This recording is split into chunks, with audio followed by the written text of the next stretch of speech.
Welcome to this step-by-step tutorial on how to create a subscription tracker in Glide. By the end, you'll have a clean, functional screen that lists your subscriptions with the key details you care about. We'll keep things straightforward, moving from setting up the data to designing the layout and publishing your changes. Start by opening your browser and heading to Glide. Log in so you can access your workspace.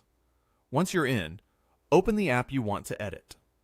If you're working in a shared environment, take a quick glance to make sure you're in the correct app before you begin making changes. At the top of the Glide editor, click the Data tab. This is where your app's information lives, and it's the best place to start because a well-structured data table makes the rest of your build faster and easier. In the left sidebar, click the option to add a new table, then choose Blank Table. Give this new table a clear name so it's easy to find and connect later. Rename it to Subscriptions. Using a simple descriptive name helps when you set up screens and components because you'll be able to identify the correct source at a glance. Every new table begins with a default first column. Click on that first column name and rename it to Service Name. This will hold the name of each subscription, such as a streaming service, a productivity tool, or any recurring membership you track. Because this first column is commonly used as a reference in lists, setting it to the subscription name keeps things readable throughout your app. Next, let's add the essential fields you'll want for each subscription. Click to add a new column and select Number for the type. Name this column Cost. Using a number type is important because it allows Glide to treat the value as a number for sorting or calculations later, and it displays consistently across your app. Add another new column, choose Date for the type, and name it Billing. This will store the next billing date or renewal date for each subscription. Date formatting keeps your timeline clear and makes it easy to scan upcoming charges. Finally, add one more new column. Choose Text for the type and name it Payment Method. This is a free-form field for notes like the card you use, a digital wallet, or a bank reference. Text is ideal here because the content can vary from one subscription to another. With the structure in place, it's time to add some entries. Click New Row and start entering your subscription information. In Service Name, type the name of the service.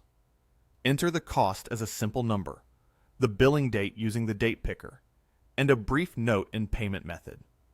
Add multiple subscriptions so you can test the layout later. A few varied examples with different costs and billing dates will help you confirm that the screen displays each entry clearly and consistently. Now that your data is set, click the Layout tab at the top. This is where you'll decide how the information appears to your users. In the left sidebar, in the navigation area, click the Add icon to create a new tab or screen. Connect this main screen to the subscriptions table you just created.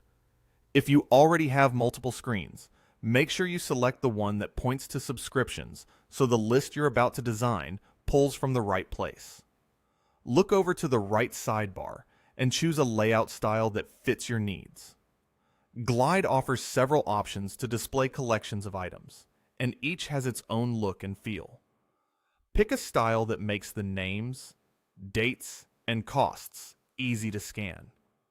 You can always revisit this choice later if you want a different visual treatment. In the left sidebar, click Add Component, then choose Simple. The Simple component is great for a clean, compact list, and it works well when you want to highlight just a few key fields. With the component selected, go to the right sidebar to edit the content. Set the title to use Service Name, so each row is clearly identified.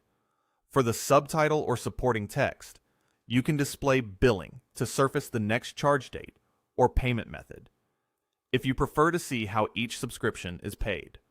For trailing or supplementary information, map Cost so it appears alongside the name, giving quick visibility into what each service costs. Adjust the text styles or formatting options available to ensure the information is readable and aligned with your preferences. If you've added multiple components to the screen, Use the left sidebar to sort them into the order you want. Drag components up or down to control what appears first. Keeping the list component at the top usually makes the experience feel focused, with the most important content front and center. Take a moment to review the screen with your test data. Scan for clarity. Can you immediately identify each subscription? Are the costs visible without tapping into details? Do the dates read naturally?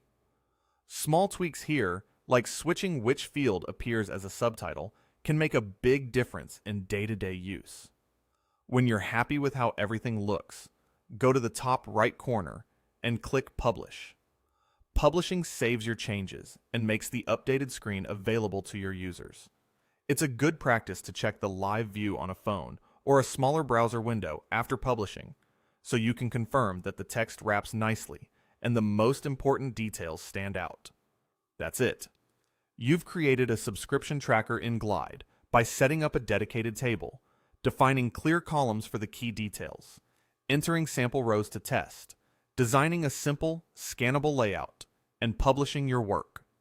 This structure is easy to maintain, and as your list grows, the layout will continue to present the information in a way that's quick to understand at a glance.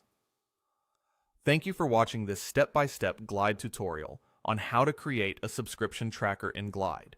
If you found this video helpful, make sure to like, comment, and subscribe for more Glide tutorials and no-code app guides. Don't forget to turn on the notification bell so you never miss a new video. See you in the next tutorial.